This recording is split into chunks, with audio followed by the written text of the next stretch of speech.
மறுவரையறை சட்ட மசோதாவை திரும்பப் பெற வலியுறுத்தி முன்னாள் முதலமைச்சர் ஓ பன்னீர்செல்வம் தலைமையில் தேனி மாவட்டம் பெரியகுளத்தில் உள்ள அவரது இல்லம் முன்பு போராட்டம் நடைபெற்றது.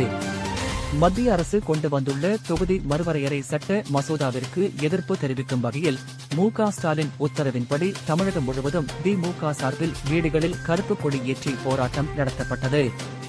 அதன் ஒரு பகுதியாக பெரியகுளத்தில் ஓ பன்னீர்செல்வம் இல்லம் முன்பும் கருப்பு கொடி ஏற்றி எதிர்ப்பு தெரிவிக்கப்பட்டது.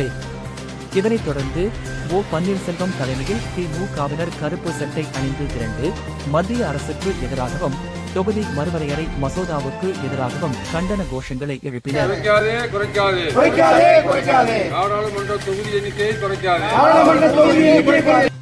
பின்னர் அந்த மசோதாவின் நகலை தீயிட்டு எரித்து தங்களது எதிர்ப்பை வலியுறுத்தி ஆர்ப்பாட்டத்தில் ஈடுபட்டனர்.